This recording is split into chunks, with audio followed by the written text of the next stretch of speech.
Okay.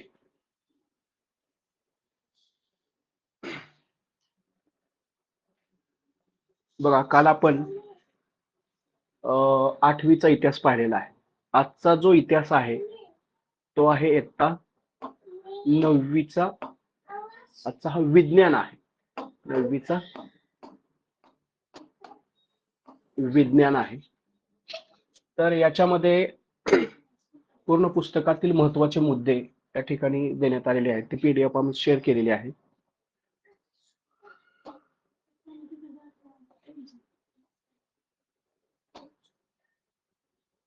बघा, 9वीचं जे पहिलं प्रकरण गतीचे नियम. आता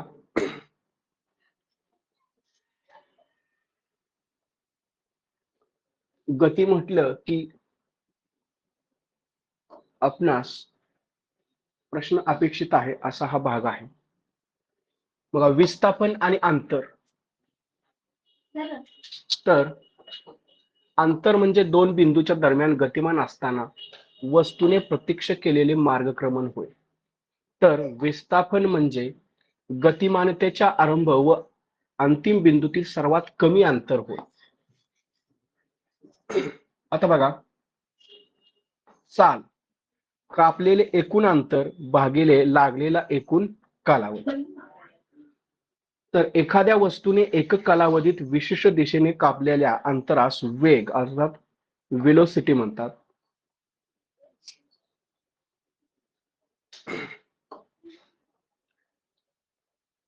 बघा, या ठिकाणी एकक कालावधी म्हणजे सेकंद, मिनिट, एक तास इत्यादी असू शकतो. मोठे एककात कालावधी मोजल्यास एक वर्ष देखील एकक कालावधी असू शकतो. तर एकक कालावधीत होणाऱ्या विस्थापनाला वेग म्हणतात. वेग बरोबर विस्थापन भागिले वेळ.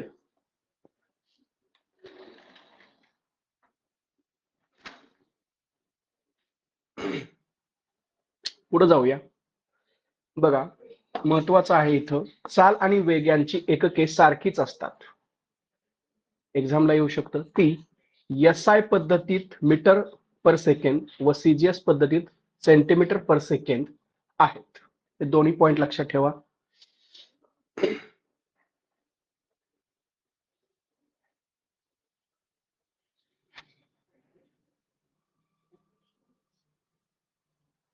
पुढं चालीचे मापन अंतर भागिले काल याप्रमाणे सर्वप्रथम गॅलिलिओने केले होते.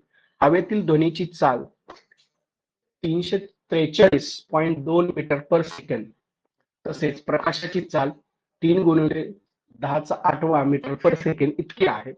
पृथ्वीची सूर्याभोवती भ्रमण करण्याची चाल सुद्धा 29,770 मीटर पर सेकंड आहे. हे पण लक्षात ठेवा. पुढं जे महत्वाचं आहे तेच घेऊया आपण. त्वरण. त्वरण कशाला म्हणायचं? ऍक्सिलरेशन. बघा, वेग बदलातील दरालाच आपण त्वरण म्हणतो. त्वरणाचं सूत्र काय आहे? वेगातील बदल भागिले काळ. पुढे जाऊया.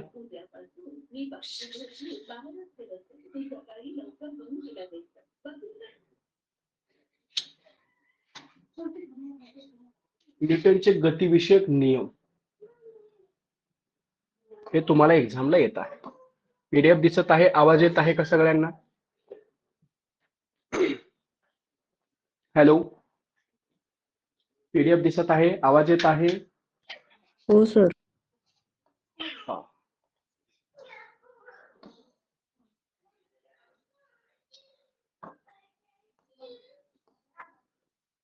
बघा, प्रश्न इथून येत असतो. आपण हे अगोदरच्या इयत्तेत सुद्धा पाहिलेलं आहे, परंतु अगोदरच्या इयत्तेमध्ये एवढं विस्तृत स्वरूपात ते नव्हतं. आता इथं विस्तृत स्वरूपात दिलेलं आहे. हे पक्क करायचं आहे, कारण न्यूटनचे गतिविषयक नियमावरती प्रश्न हमखास येणारच आहे. बघा, पहिला नियम काल पण आपण 8वीच्या इयत्तेमध्ये ते पाहिलेलं आहे, परंतु इथं विस्तृत स्वरूपात आलेलं आहे. इथून करायचं म्हणजे व्यवस्थित होतं. पहिला नियम पहा. जर एखाद्या वस्तूवर कोणतेही बाह्य असंतुलित बल कार्यरत नसेल तर तिच्या विराम अवस्थेत किंवा सरळ रेषेतील एकसमान गतीमध्ये सातत्य राहते, म्हणजे बदलत नाही. दुसरा नियम काय आहे? एखाद्या वस्तूने दुसऱ्या वस्तूवर केलेल्या आघाताचा परिणाम हा त्या वस्तूचे वस्तुमान व तिचा वेग या दोन्हीवर अवलंबून असतो. म्हणजे बलाचा परिणाम घडवून आणण्यासाठी वस्तूचे वस्तुमान व वेग यांना एकत्र जोडणारा गुणधर्म कारणीभूत असतो. या गुणधर्मालाच न्यूटनने संवेग असे संबोधलेले आहे. बघा, संवेगाला परिणाम व दिशा दोन्ही असते. संवेगाची दिशा वेगाच्या दिशेने असते. पुढं एसआय पद्धतीनुसार संवेगाचे एकक किलोग्रॅम मीटर पर सेकंद व सीजीएस पद्धतीत gram metre centimetre per second असे आहे. जर वस्तूवर प्रयुक्त केलेले असंतुलित बल वेगामध्ये बदल घडवून आणत असेल तर तेच बल संवेगातही बदल घडवते. वस्तूंच्या संवेगात बदल घडवून आणण्यासाठी आवश्यक बल संवेग बदलाच्या दरावर अवलंबून असते. आता संवेगाची थोडक्यात माहिती दिलेली आहे. वस्तूचा वेग व वस्तुमान यांचा गुणाकार म्हणजे संवेग.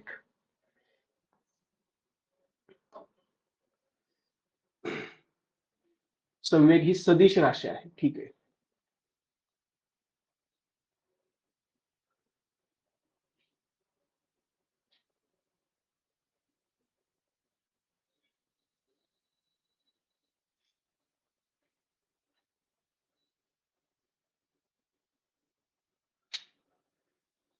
ठीक आहे. पुढं पण आहे. एसआय पद्धतीत बलाचे एकक न्यूटन आहे. न्यूटनचं इथं दिलेलं आहे. 1 newton is equal to 1 kilogram गुणिले into 1 per metre per second square. हे लक्षात ठेवा. सीजीएस पद्धतीत बलाचे एकक डाईन आहे. हे लक्षात ठेवा. एक डाईन म्हणजे किती ते पण दिलेलं आहे. त्याच्यानंतर संवेग अक्षयतेचा नियम न्यूटनचा तिसरा नियम आहे. क्रिया आणि प्रतिक्रिया बल स्पष्ट करणाऱ्या बाबी आहेत. एवढं लक्षात ठेवायचं आहे. जसं प्रत्येक क्रियाबलास समान परिणामाचे त्याच वेळी प्रयुक्त होणारे बल अस्तित्वात असते व त्याच्या दिशा परस्पर विरुद्ध असतात. संवेग अक्षयतेचा नियम करू शकता तुम्ही ते.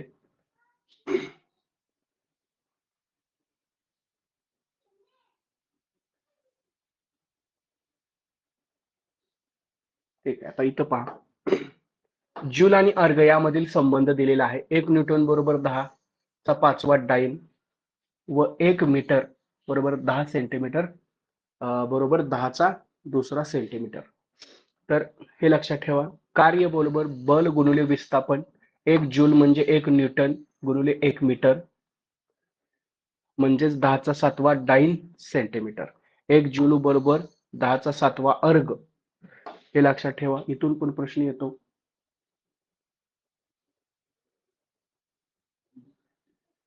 ठीक आहे. हे झालेलंच आहे. बरीचशी माहिती आहे. पूर्ण दिलेलीच आहे इथं. आता आपल्याला गतिज ऊर्जा आणि क्षितिज ऊर्जा याच्यावर पण प्रश्न असतो.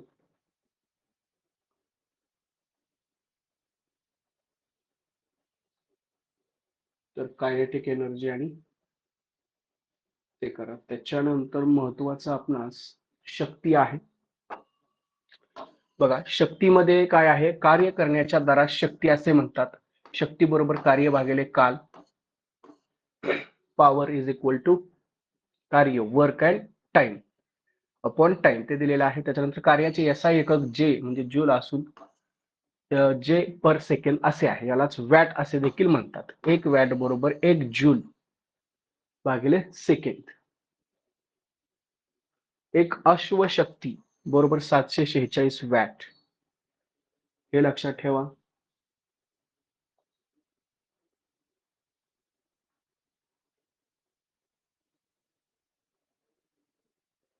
त्याच्यानंतर बरीच माहिती डिटेलमध्ये दिलेली आहे. सगळंच काही परीक्षेसाठी महत्वाचं आहे असं नाही, परंतु जे काही महत्वाचं वाटेल ते आपण काय करतोय ते घेतोयच. बघा, आता विद्युत धारामध्ये सुद्धा इलेक्ट्रिक करंट याच्यामध्ये वाहकातून वाहणारा इलेक्ट्रॉनचा प्रवाह विद्युत धारा होय. त्याचे मूल्य I एकक कालावधीत वाहकातून वाहणाऱ्या विद्युत प्रभारा एवढे असते. जर Q हा वाहकाच्या काटछेत्रातून T या कालावधीत वाहणारा विद्युत प्रभार असेल तर विद्युतधारा बरोबर I बरोबर Q/T इतके असते. विद्युत प्रभाराचे SI पद्धतीतील एकक कुलोम आहे. सगळी विद्युतधारा अँपिअर मध्ये व्यक्त करतात.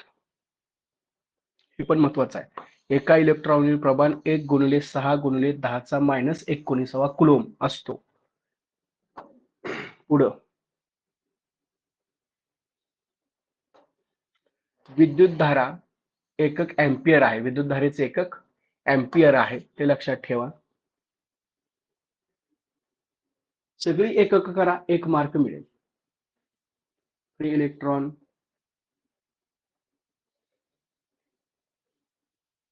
ओहमचा नियम,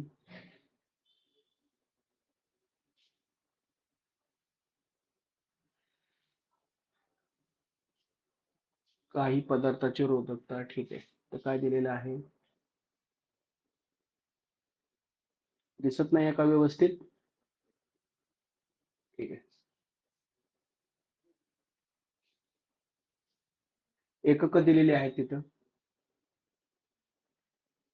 हा, तर प्रश्न याच्यावर पण असतो, सगळ्यांनी इकडे लक्ष द्या.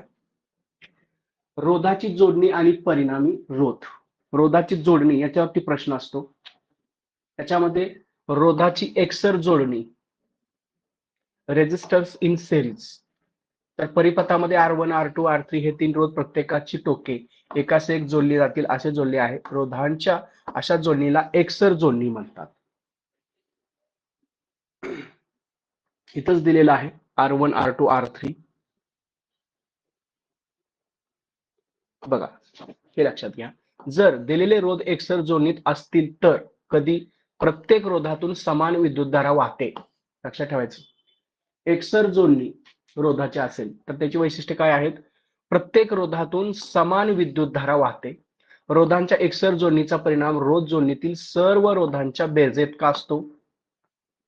दोन टोकातील विभवांतर हे प्रत्येक रोधाच्या दरम्यानच्या वेदांच्या बेरजे इतके असते. एकसर जोडणीचा परिणामी रोध हा जोडणीतील प्रत्येक रोधापेक्षा जास्त असतो.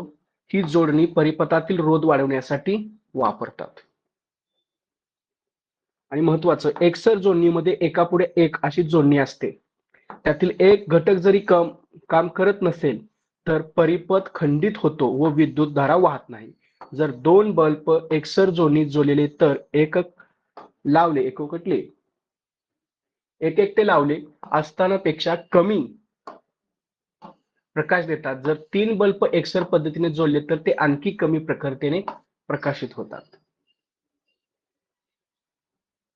ती झाली एकसर जोडणी. आता रोधाची समांतर जोडणी, resistance in parallel, resistors in.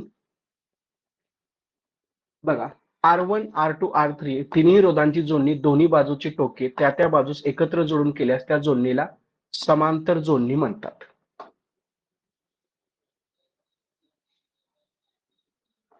तर समांतर जोडणीने अनेक दिवे जोडले असतात. जर एखादा दिवा त्या दिव्यातील तारेचे कुंडल तुटल्याने प्रकाशित होत नसेल तरी विद्युतधारा परिपथ खंडित होत नाही. एकसर मध्ये तसं नाही. याच्यावरती प्रश्न येतो, फोकस करा याच्यावरती. बघा, दुसऱ्या मार्गातून विद्युतधारा बाहेर वाहते व इतर दिवे प्रकाशित होतात. अनेक दिवे एकसर पद्धतीने जोडले तर ते आपल्या मूळ प्रखरतेपेक्षा कमी प्रखरतेने प्रकाशास, परंतु तेच दिवे समांतर पद्धतीने जोडले तर प्रत्येक दिवा आपल्या मूळ प्रखरतेने प्रकाशतो. बघा, जर दिलेल्या रोध समांतर जोडणीत जोडलेले असतील तर जोडलेल्या व सर्व रोधांची, सर्व आहेत, व्यस्तकांची बेरीज ही परिणामाची रोधांच्या व्यस्तका इतकी असते. रोधातून वाहणारी एकूण विद्युतधारा ही रोधांच्या व्यस्त प्रमाणात असते. परिपथातून वाहणारी एकूण विद्युतधारा ही सर्व रोधातून स्वतंत्रपणे वाहणाऱ्या विद्युतधारेच्या बेरजे इतकी असते. त्याचबरोबर रोधांच्या दरम्यानचे विभवांतर सेम असते.